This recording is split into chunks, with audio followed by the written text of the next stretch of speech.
Good afternoon. I'm Anthony, and this is my 2017 Kawasaki Versys X. I've had this bike for about a year now, and I thought it was time to do a update review, or 1 year of living and riding the Versys X, however you want to look at that. And so we'll start off.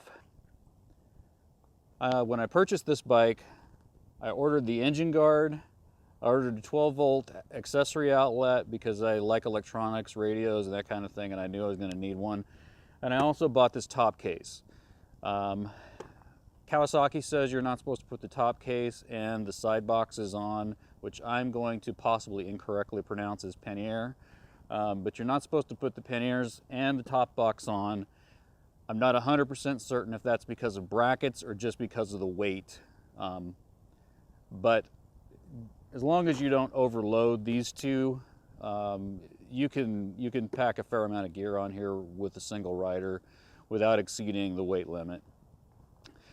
I like this as an add-on for going on the road because it just you can throw it right over the passenger seat. The straps here attach to the frame, and you can open and close it pretty easily while you're, to get to your equipment. I've got a few things that I always keep in here, water filter, and small first aid kit, some electrical tape, and rain gear. But this worked out pretty nicely for me.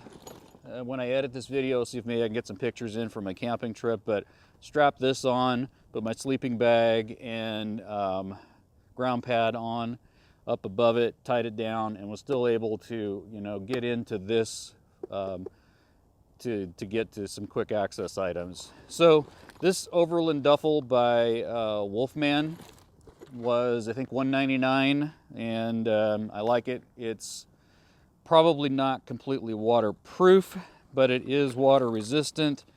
It's got a nice lining inside, pretty hefty, and did a good job for me. This is Kawasaki's factory top case. This, interestingly enough, you've actually got to order 3 pieces. You've got to order this little bezel and this strip. And they had a lot of trouble finding the right part numbers to actually get this thing. Plus, there are 2 versions of this little jewel.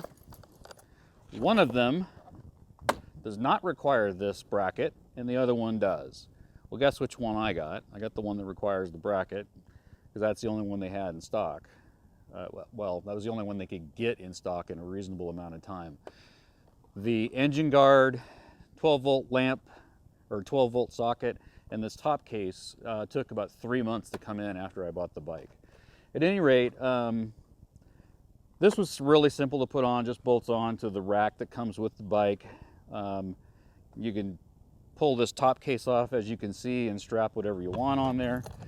Or, of course, most of the time, I just leave the top case on. And they also sell a pad that goes on here for backrest, which I may get. My wife seems interested in going for some rides, and I wouldn't want to discourage that. The case is large enough to hold a helmet if you chose to. I have never used it for that, but I do keep a fair amount. This isn't really loaded up with with everything I typically run, because I've only been on a couple of short rides. But a little something to go on your neck to keep your neck warm, a rag or 2 to wipe down the bike, and your helmet, glasses, things like that. A hat, although this year that's what this hat is for, because it crushes. Bungee cords. You can never have too many bungee cords. Toolkit with some more tape, Allen wrenches, just enough stuff to do some basic maintenance on the bike if you needed to. A flashlight. Extra Ziploc bags for storing things that you might find along the road, or just something that you don't want to get wet. This one's getting worn enough, it needs replaced. Extra earplugs. I've got tinnitus from some previous bike rides. I didn't learn quick enough. Snacks, bungee type nets, very handy for strapping jackets or something else that you might need on the bike. Map for the Panhandle National Forest, which I need in case my GPS malfunctions, or maybe I just want to look at something a little bigger. And then last but not least, I always have this tube tent down on the bottom. It always sits there in case I get stuck somewhere and I need some shelter. So, like I said, I think that this top case, as long as you don't load it so that it's all the weight's on top, it does a great job of giving you a place to keep pretty much all the stuff that you're going to need to have a good ride. You can throw some, I usually throw a water bottle and a camera in there as well. So, one thing I will mention about this top case is whenever you close it, you want to pull up on this, because every once in a while it doesn't latch properly. And I found that out the hard way, but nothing fell out, fortunately. It just kind of flopped open, hit me in the back. One more thing I'll mention. This comes with a little strap that goes from here to here. That strap pulled out of the plastic almost immediately. I used some Gorilla Glue to put it back in, put that around both the holes. It lasted about a week and came off again, and I decided, I don't really care if the thing comes all the way open. It's fine. I can use this to stack the items that I'm not trying to get to in. So there we go, all locked up. After a couple of rides with buddies, one of them riding a KLR and the other one riding a Suzuki DR 400, is that right? Yeah, 400. Anyway, they had knobby tires on their bikes. I had been relatively happy with the stock tires riding on my own. A little squirrely in gravel, but on dirt and pavement, of course, they were fine. When I rode with some more experienced riders and also riders who had better tires, I found I had some trouble keeping up. These are the Continental TKC 80s. The front tire, as you might expect, with 3,000 miles on it, shows almost nowhere. This provided so much more grip in the gravel. I kind of had to relearn, because instead of my front wheel having no grip and just going wherever, I actually had to hang onto the handlebars and grip with my hands a bit tighter to keep the bike under control. But this was a very good addition to me. They're a little bit more vibration on the highway. I'm sure you should expect that, because it's an entirely different tread design. In fact, when I first rolled this off of JB Tires, who put these on for me, you can kind of feel as they turn on pavement, bump, bump, bump, bump. Once you're rolling down the road, I notice very little difference in the vibration, and it's certainly worth it for the riding that I do, because a lot of it is on dirt and gravel. And you can hit 70, 75 on the highway with these without any trouble. I rode, we took like a 200-mile trip and did just fine. That was all on pavement. The engine guard. This, as I mentioned earlier, I ordered with the bike. Took it several months for that to come in. I bought it primarily, I wanted to have a place to add some auxiliary lighting, which I haven't done yet. But it also turned out to be handy twice. And no, I didn't plan for it to be, but twice the bike and I wound up in a horizontal position that I wasn't planning on. Fortunately, both of them were fairly gentle, but this kept any damage from the plastic, and it's not scratched up at all, not bent, held up really well. In here, there is a soft pad that goes over this tube, because the radiator hose, the top radiator hose, actually sits on that. So this, I think, is something to watch over time. Watch this radiator hose to make sure that it's not wearing. So far, it looks fine, but it's a one-year-old bike. Better not be worn out yet.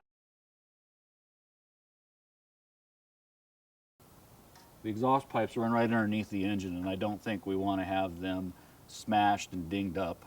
So I went ahead and added this, and this plate runs back to right about here.